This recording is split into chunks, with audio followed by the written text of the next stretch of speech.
Good morning, ladies and gentlemen, and welcome to the show this Tuesday, the 4th of January, 2022. Thank you for tuning in. I'm glad to have you guys here. Now, what I want to talk about is, well, let's get started. Let's open up the charts right here. Take a look at what's going on. You know what? The system that we're in right now, it's breaking apart in certain places. We're having troubles. I mean, I don't know how much longer this is going to last, really, this breaking apart where a system is having problems, but look at all these people stranded. From airplanes, like thousands a day, flights canceled.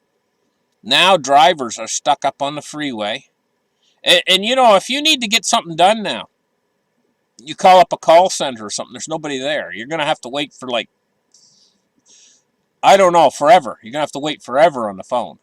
You're going to grow old and have cobwebs on you if you're waiting on the phone for something. You can't get nothing done right now. The system is partially shut down, and I'm not going to blame it all on this virus. I'm going to tell you an awful lot of our the political leaders out there are, well, one, you got to look at the reasons why they're in it in the first place. An awful lot of it has to do with power. They all want to share a power. They want to share the money. It's greed. They're in there, most of them, they're not in there with a civic sense of responsibility and yeah, they might, but it's political corruption that seeds its way through the entire system now, right? And then we got on top of it this virus, which is actually, a lot of people are sick and can't get to operate the phones and companies. They're out homesick. There's maybe 2 people working, you know, and when there's supposed to be a dozen people there, and they're all out sick, and maybe 2 people are left working, you know, and these are creating extenuating circumstances where we've had winter storms before, basically what I'm trying to say. But they don't shut down I-95. Now we're so unable to cope that in a lot of situations we're leaving people stranded. The system's leaving people stranded. And look at these poor drivers out there. Look at this freeway. It's absolutely white with snow. Like, imagine how windy and cold it is. And these people are stuck inside their vehicles. How do you stay warm? Well, you have to keep your vehicle running. Well, what about the guy that didn't know any of this nonsense was going to go on? He only had a quarter tank of gas. What's he doing out there? I don't know. I mean, there's going to be people. Look, it says hundreds of vehicles were trapped overnight in Virginia on icy Interstate 95. In some cases for more than 20 hours in a snowstorm.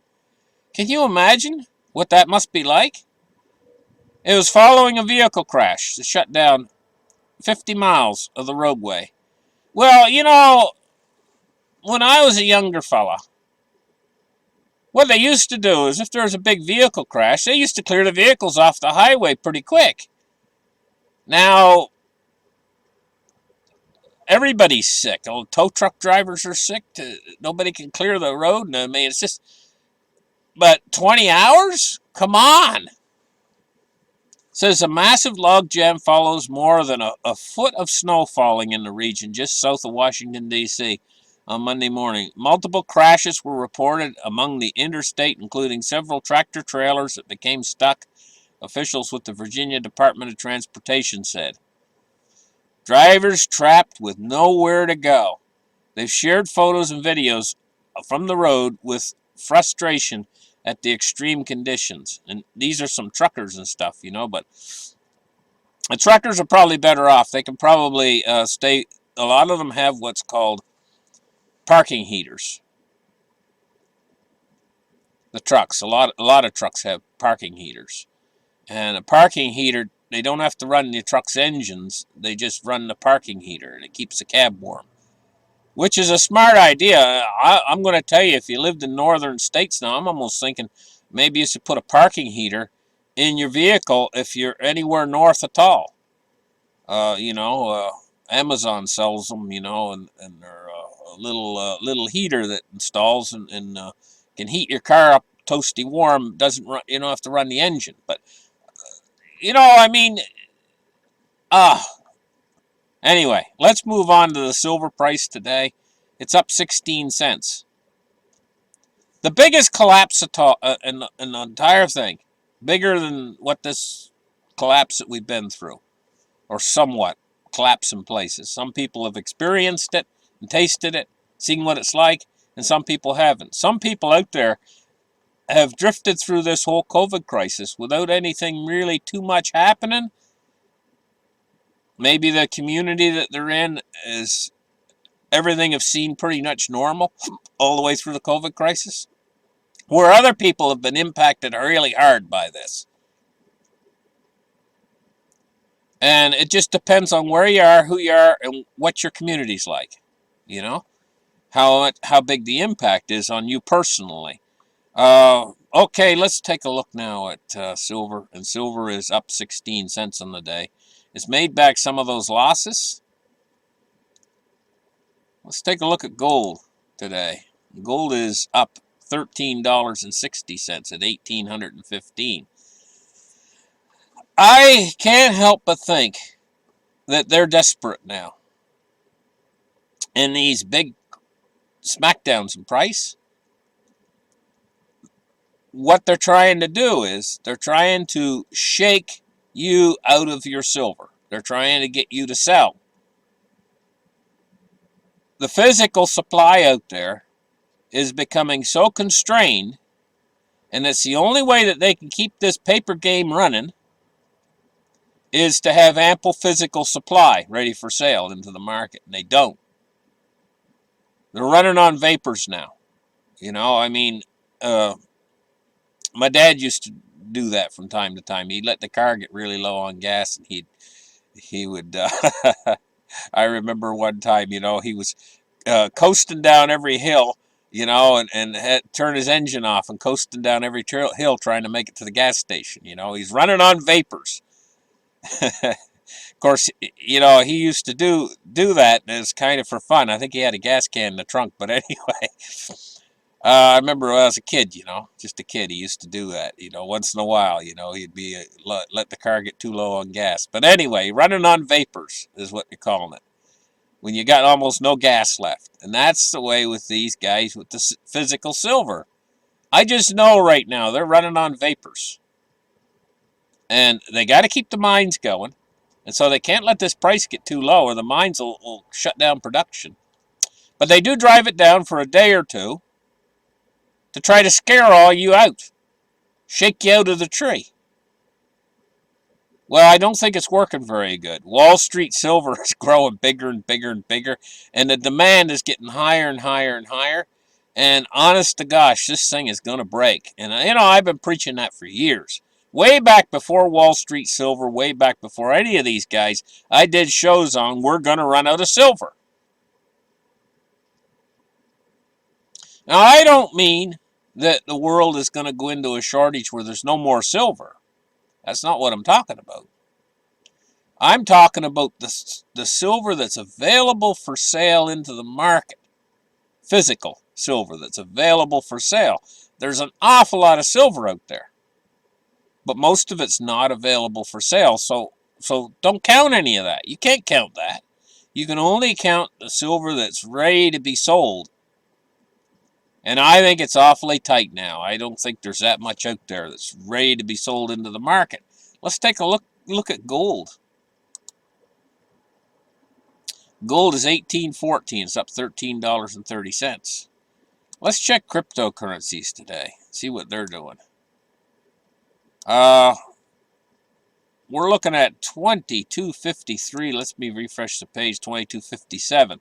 So it's going up very slowly a little bit. 47,111. So it's been hanging in there for the last number of days. Cryptos has. Take a look at the market today. It's up 143 points. This has been your melt up, guys. And like I told you, watch the bond market. And we're going to look at the bond market in just a minute. We've moved a long way. Remember a few days ago I told you these bond yields are going to start to creep up on the long end? Well, we've come more than halfway there to my marker since I first told you. They've been creeping up. It's been doing exactly like I told you that they would do on the bond market. And that mark of 1.75 that I told you about on the US 10-year, it doesn't mean we're going to have an instantaneous crash when it passes 1.75.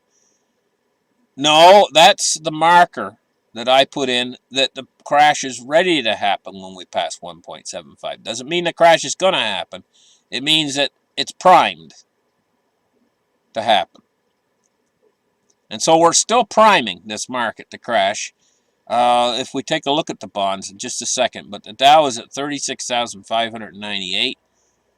Let's take a look now at crude oil, 77.27. It's up $1.19. Crude oil is getting really high right now.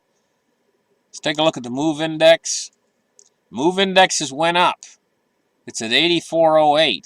We got to watch that too. If it starts to head up toward 100 or higher than 100, the Fed watches this. This is your credit market. So what this indicates is the higher number is bad. It means that the credit markets are becoming unstable. A low number is good. And like this is getting kind of high. 84 is kind of high. Let's take a look now at bonds and rates. And we are seeing these bond yields climbing. If we look at the 10-year, it's at 1.666. Now, that's the 10-year right now, and this is what all debt's based on. It's at 1.666. And I'm going to tell you guys what. It was like 1.4 something there when I told you guys it was going to creep up. Now we're at 1.666. And I'm going to tell you guys what. 1.75 is my marker. That means she's primed. Just like a cannon, you know. They have to stuff in the black powder there first, you know, and then they have to put in something called the wadding, you know, and then they have to put in the cannonball in order to get it primed and ready. Well, that's the way with this market. Is this US 10-year means everything to the stock market, what the stock market's going to do.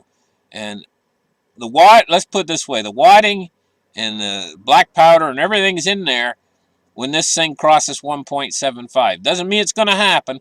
It just means it's ready to go. So we're heading up fast toward there, you know. I mean, a few more days. But what they're doing is they're pricing in what the Fed's doing. That's what this market's doing, this bond market's pricing in what the Fed's doing. And the first cut. So they're pricing in the first cut. They're probably nearly priced the first cut in. Now, the second cut, a month from now, we're going to see these. That's when I think we're going to see this cross that 1.75 barrier. When they price in the second cut. So, we're probably going to go up all the way to 1.85 or 1.9 or maybe even 2% on the US 10-year when they make that second cut. And that's when it really starts to get tricky for the markets. And I said earlier, I said like 6 months ago, I said, listen, guys, when they make their first cut to taper, first 30 billion, I said they'd probably get away with it. And I still think the same thing. I think they're going to get away. It's that second one. That's when I think they're going to dig too deep. And the market's going to start to turn down. But it's going to be one of these things where I don't see it, the market's crashing. I see the market's turning down slowly at first. And then it's going to pick up speed. Then it's going to start to crash. And the longer they leave it at that point, if they're hoping, if they're sitting there hoping upon hope that the market's going to go down 5 or 10% and they can call it a correction and it's going to stabilize, no, sir, it ain't going to stabilize. And the fear is going to grow. And it's going to start to crash. And then it's going to take a lot to stop it. The Fed's going to have to really do a big turnaround. That's what we're waiting for, guys, for gold and silver, is that big turnaround. That's what we're waiting for. And it's going to be massive when it comes. And you know, that's when we're going to run out of physical supply, too, at the same time. It's going to be the perfect storm for gold and silver when that day comes. And it's not very far away. I'm thinking it's only a couple months away. You haven't got a lot of time because these yields are going to keep creeping up.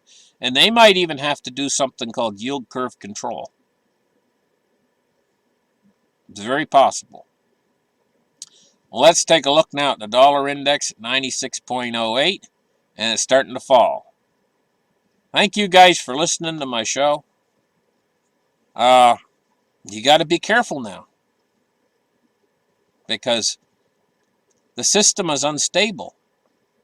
You know, you should have, at the very least, some supplies put away for yourself, like hurricane preparedness. Prepare like you're preparing for a hurricane, you know, just in case. We'll catch you guys in the very next show. Bye-bye.